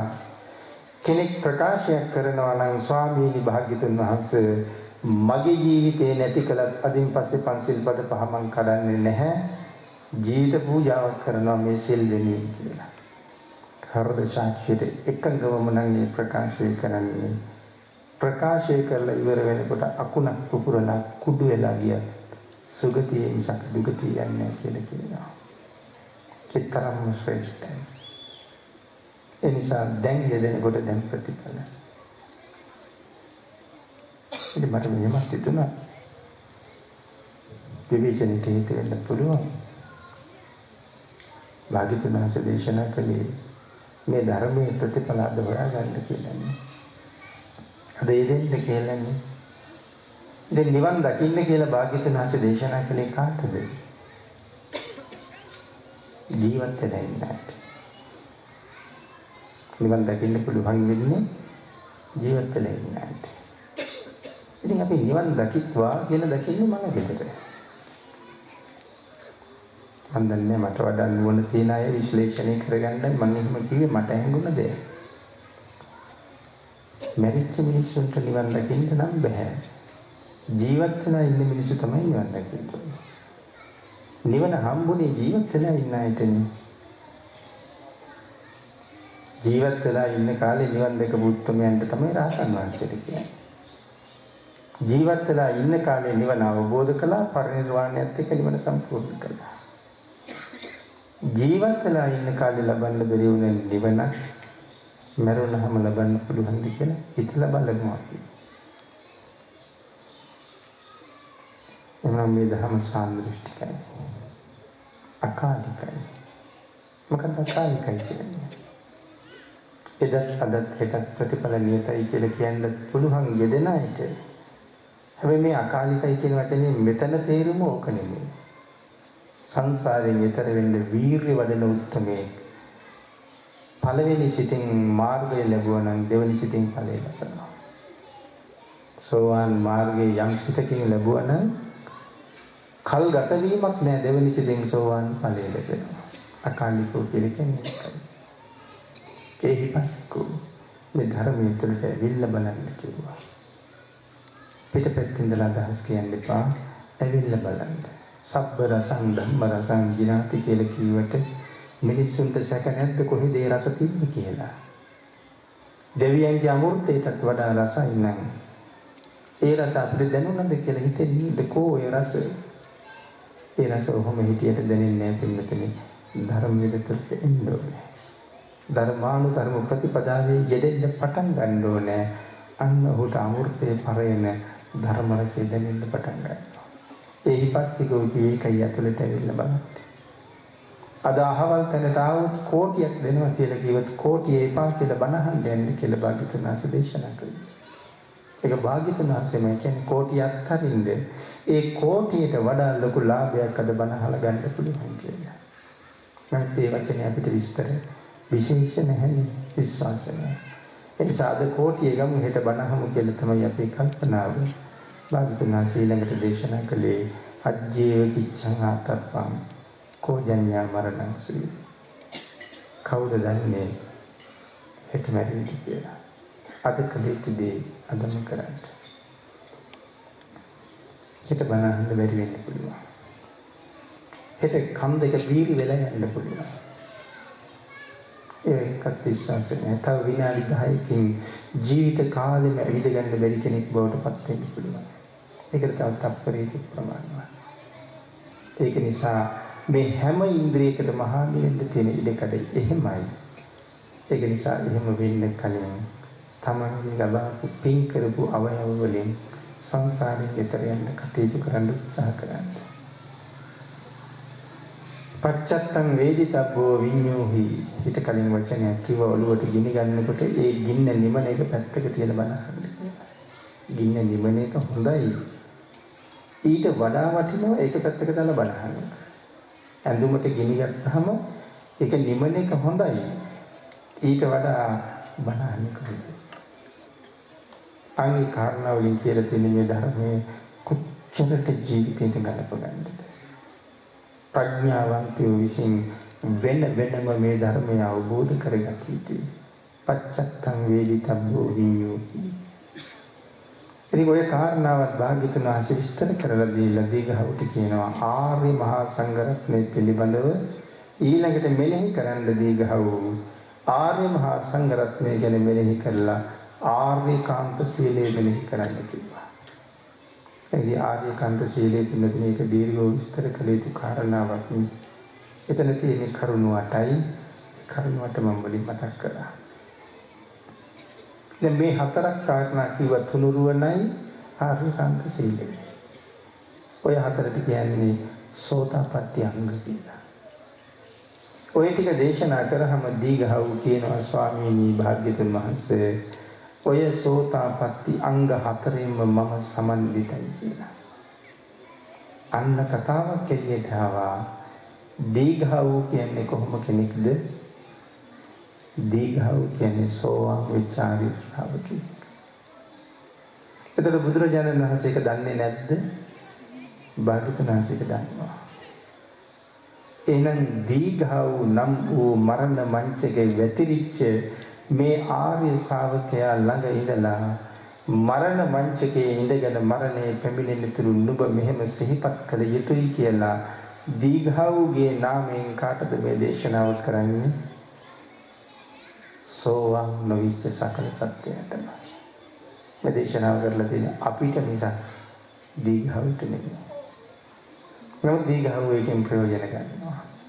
දැන් කීවනේ ඔය අංග හතරෙන් මම යුක්තයි කියලා. ඊළඟට භාග්‍යවතුන් වහන්සේ සඳහන් කරනවා ඒ අංග හතරෙන් යුක්ත නම් දීඝව නුඹ විද්‍යා භාගී ධර්ම 6කින් සමන්විත විය යුතුයි කියලා. දීඝව කියනවා ස්වාමීනි මේ විද්‍යා භාගී ධර්ම 6න් මම සමන්විත වුණා දේශනාව අතරතුර කියලා. ඒ කියන්නේ දේශනාව අතරතුර දීඝවට මොකද වෙලා තියෙන්නේ? දීඝව අනාගාමී වෙලා පින්නතුනි. දේශනාව පටන් ගන්නකොට සෝවාන් වෙලා හිටියේ. දේශනාව ඉවර කරනකොට අනාගාමී වෙලා. දැන් භාග්‍යවතුන් වහන්සේ දේශනාව ඉවර කරලා තියෙන්නේ. මරණ මංචකේ කොහොමද පිළිටන්න ඕනි කියලා දේශනා කළේ. දැන් වඩින්න හදන්නේ. දැන් දීඝව අනාගාමීත් වෙලා.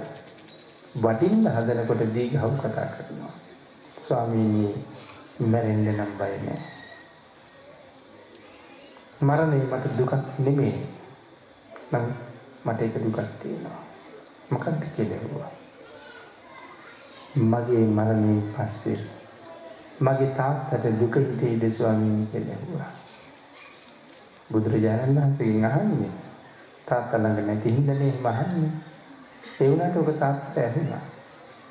තාත්තා වහාම ළඟට ඇවිල්ලා කියනවා දීඝව ඔබේ මරණයෙන් පස්සේ මට දුක හිතෙනවද නැද්ද කියන එක නුඹ කල්පනා කළ යුතු නැහැ. නමුත් තිලෝගුරු පියාණන් නුඹට මරණ මංචකේ ඉඳලා මෙනෙහි කරන්න යමක් කියලා දුන්නා නම් ඒක කරන්න මට වෙන්නේ මොකක්ද කියලා හිතන්න එපා කිව්වා. ඒ කියන්නේ දීඝව කියන්නේ ගෙදරට මේ පාම කරපු කෙනෙක්. මරණවට ඉවත් තාත්තට දුක නැහැ. ඒ පාම කරපු කෙනෙක්. ඒ තාත්තා වගේ පින් ඇති තාත්තලා ලෝකේ හරියට විශ්වාසයි.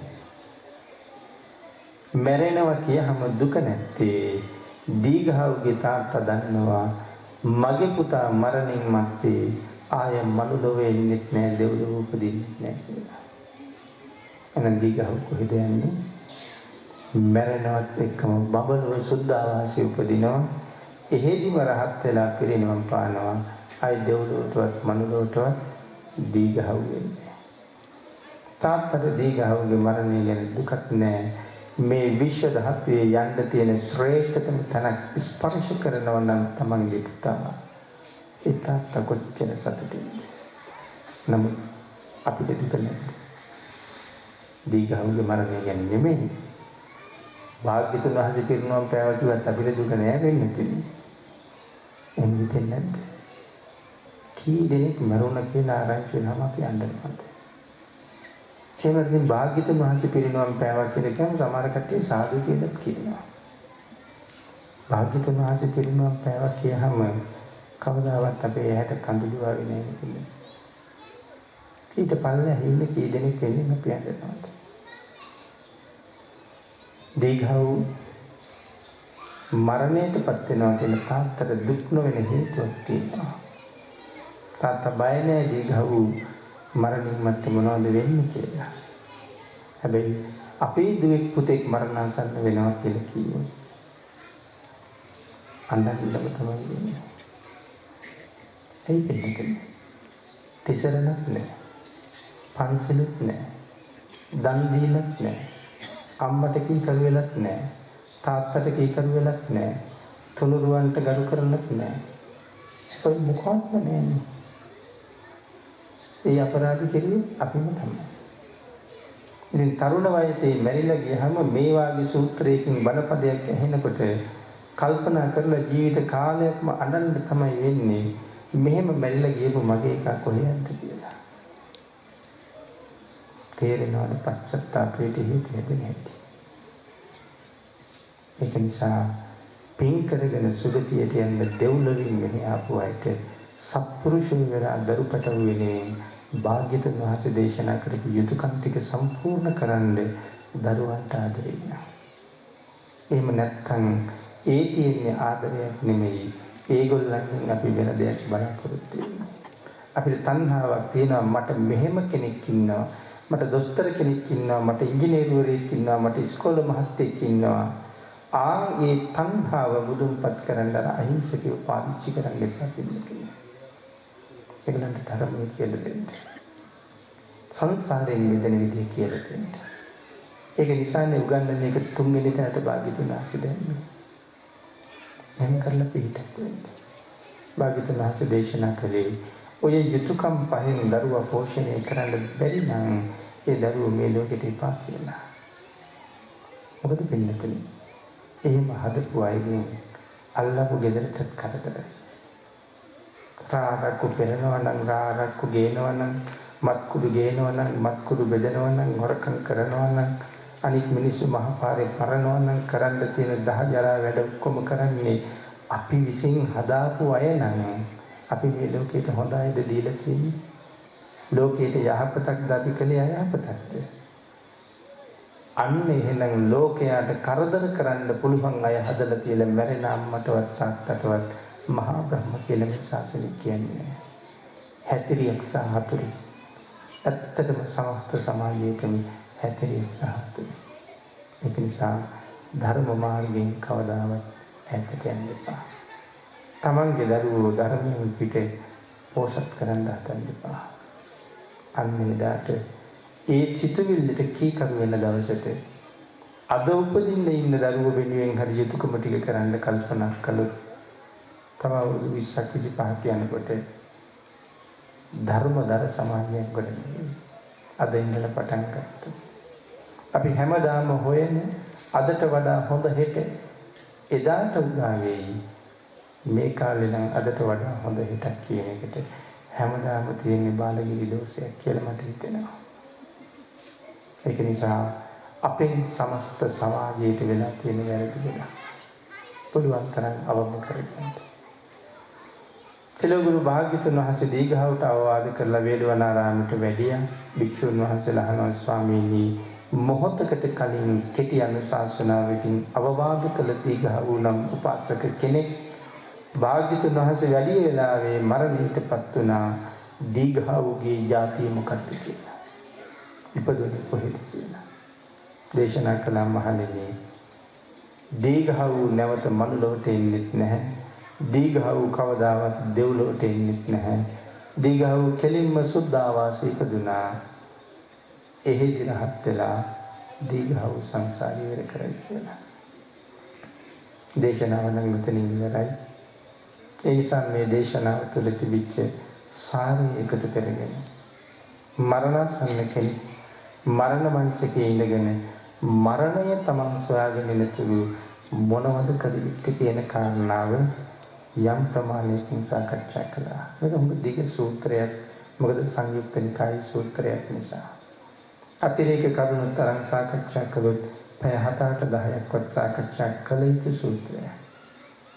බොහෝම කෙටියෙන් අපි යම් ප්‍රමාණයක් කතා කළේ මරණාසන්න වෙලාවේ හිතන්න යමක් පුරුදු කරගන්න. ඒ වෙලාවට මේක කරන්න බෑ. තුනුරුවන් ගුණ මනාව දැනගන්න. උතුම් වූ පංචශීලයේ ආරක්ෂා කරගන්න. දසදාන වස්තුව සම්පූර්ණ කරගන්න. මාර්යා කොයි වෙලාවේ ආවහම මොකද? ඔක බෝසතාණන් වහන්සේ කියපු කතාවක්. ඒ නිසා ශ්‍රේෂ්ඨ මනුෂ්‍ය ජීවිතයක් අරගෙන බුද්ධෝත්පාද කාලයක සම්මා දිට්ඨිකව ලංකාව වගේ රටක ඉපදුනේ මේ සංසාරයට සාධාරණයක් කරගන්න. අම්මගේ කුසෙන් මේ ලෝකෙට ආපු ඔබත් මමත් යටිගිරියෙන් කෑ ගහලා අඬාගෙන තමයි ඉපදුනේ. මේ වාගේ ජීවිතයක් අරගෙන මේ වාගේ කාලෙක මේ වාගේ රටක ඉපදිච්ච අපි කවදා හරි දවසක ඇස් දෙක පියාගන්න ඕනේ hina වෙවි. අඬාගෙන ආපු අපි hina වෙවි මේ ලෝකෙන් යන්න ඕනේ. ඒ hina වෙන විදිහ භාග්‍යවතුන් හසි කියනවා. වෙන මොනවා ඉගෙන ගත්තේ නැතත් hina වෙලා මැරෙන්න පුළුවන් ක්‍රමයේ පුරුදු වෙන්න තුනුරුවන්ගේ අනන්ත ආශිර්වාදයෙන් සියලු දෙනාටම ශක්තිය, ධෛර්යය, භාග්‍ය, වාසනාව උදා වේවා කියලා ආශිර්වාද කරනවා. සදහවත් පින්තුනි, ශ්‍රී සුගතාරාම විහාරස්ථානයේ කේන්ද්‍ර කරගෙන බුදුමග සංවිධානයේ විසින් සංවිධානය කළ උතුම් යතිවර වන්දනා පින්කම් මාලාවේ සද්ධර්ම දානමය පුණ්‍ය කර්මයේ අවසානයයි අපි සියලු දෙනාම මේ ඉන්නේ. මේ මොහොතේ මේ වාගේ මහා පින්කමක් බුදුමග සංවිධානයේ මගින් විහාරස්ථානයේ කේන්ද්‍ර කරගෙන සිදු කරන්නට යෙදුනේ මොන හේතුව නිසාද කියන කාරණාව නායක මාහිමිපාණන් වහන්සේ සිහිපත් කළා. කලින් අනුශාසනාවල් වලින් සිහිපත් කළ බව සඳහන් කළා. සම්මා සම්බුද්ධ ශාසනයේ නගා හිටවන්නේ මේ ලෝකේ එළිය දැකලා වසර 10ක් වාගේ කුංචි කාලයකින් සාංසාරික කුසල ශක්තිය අවදි වීම තුළින් ගිහි ඉදිරින් නික්මිලා ප්‍රෞಢ භූමියටපත් වෙලා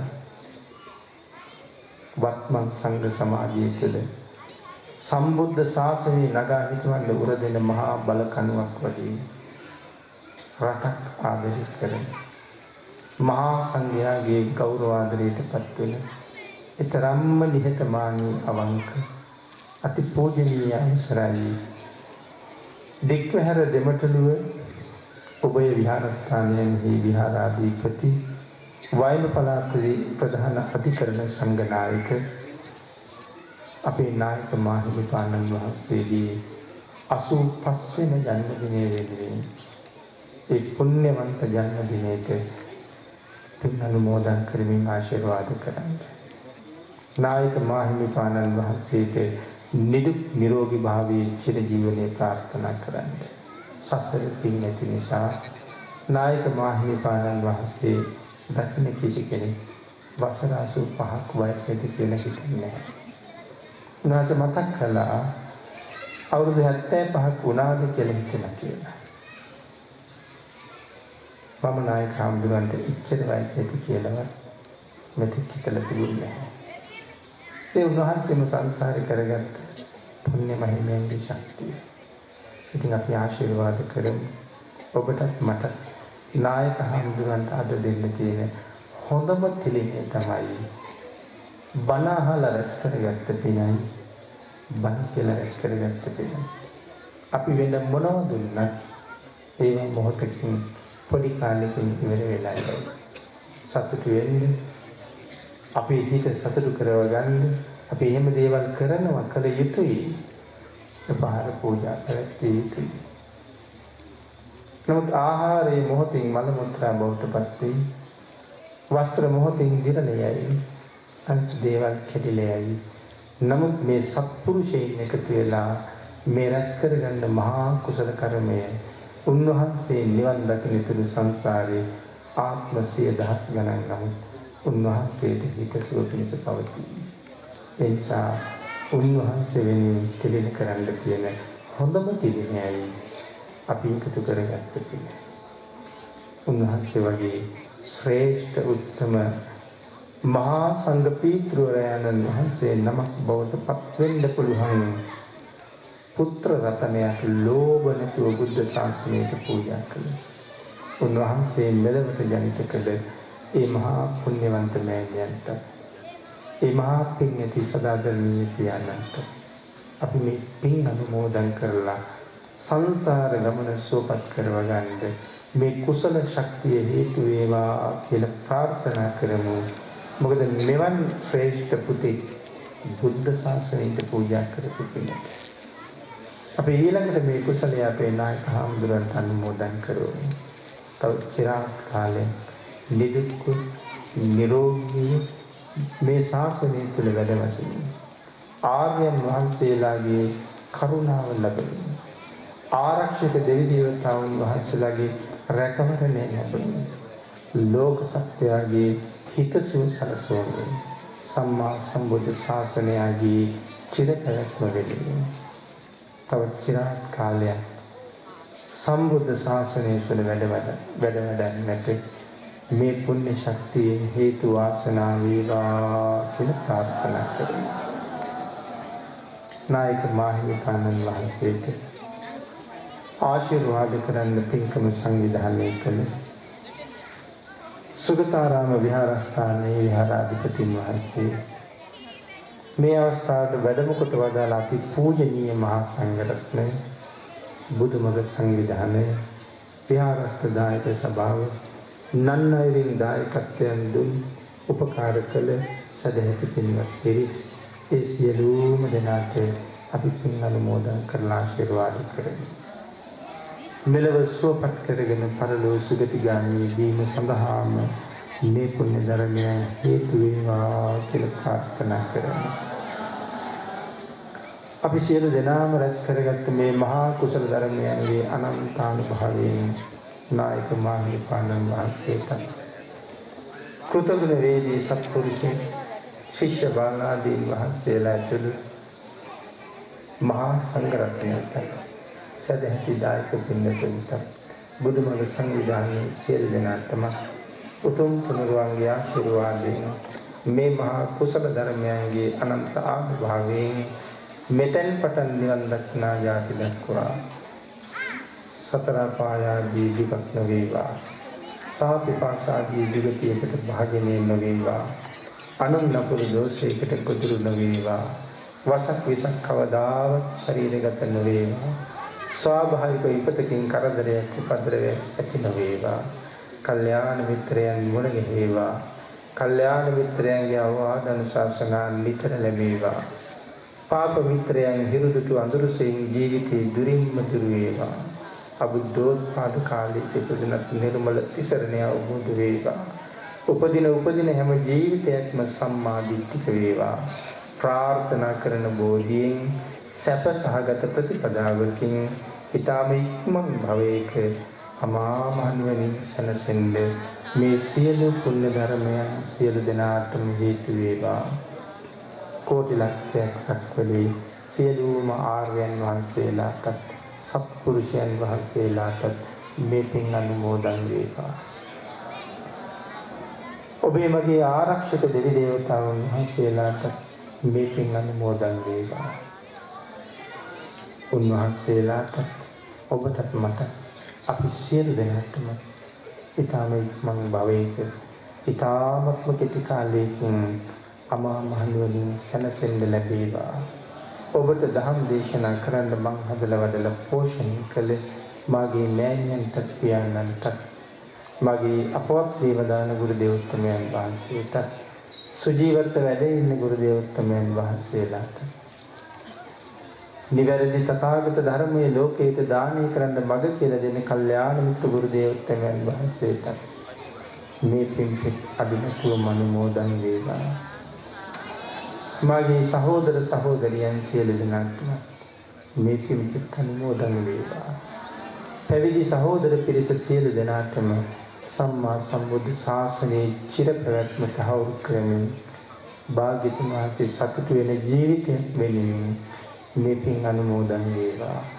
සිව්පසයෙන් අපුපස්ථාන කරන දායක කාර්යකාරීන්ට නිරන්තරයෙන් දුක සැප හොයා බලන ජීවිතේ ගොඩනගෙන සැදැහැති කාර්යකාරීන්ට නිදන ප්‍රාප්තියට පත්වන සියලු ඥාතීන්ට ස්වර්ණශීල මහත්මයාට මේ පින් පිටු නැතුව අනුමෝදන් වේවා. මගේ සමග මේ ස්ථානයේ පැමිණිච්ච මාගේ සහෝදරයාගේ සහ ප්‍රේස්කේ පියාණන්ට නිදුක් නිරෝගී භාවයේ චිරජීවනයේ සඳහාම පින් අනුමෝදන් වේවා. අපි සියලු දෙනාටම ප්‍රාර්ථනා කරන බෝධියෙන් සැප සහගත ප්‍රතිපදාවකින් අමා මහ නිවනින් සැනසීම සඳහාම මේ පුණ්‍ය ධර්මයන් හේතු වාසනා වේවා කියලා ප්‍රාර්ථනා කරමු. ආකාශත්තා ච බුම්මත්තා දේවානාගා මහිද්దికා පුඤ්ඤන්තං අනුමෝදිत्वा චිරං රක්ඛන්තු ලෝක ශාසනං දේවෝ වස්සතු කාලේන සස්්‍ය සම්පත්ති හෝතු ච පීතෝ භවතු ලෝකෝ ච රාජා භවතු ධම්මිකෝ අභිවාදන සීලිස්ස නිච්ඡං බුද්ධා පචායිනෝ චත්තාරෝ ධම්මා වද්දන්ති ආයුවන්නෝ සුඛං බලං ආයුරාෝග්‍ය සම්පatti සග්ග සම්පatti මේවච අතෝ නිබ්බාන සම්පatti මිඤ්ඤාති සමිජ්ජතු.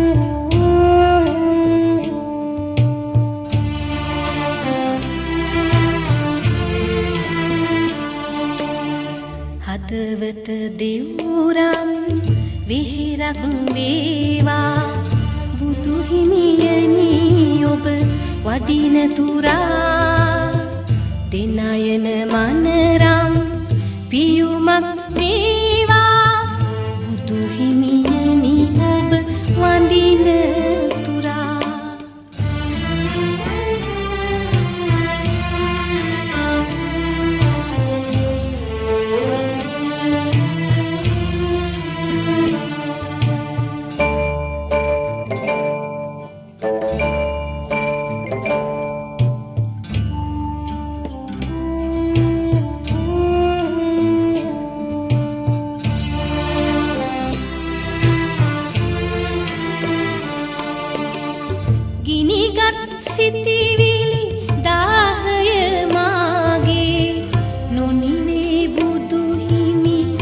දකින තුරා මෝහය වනසා ඥානාලෝකය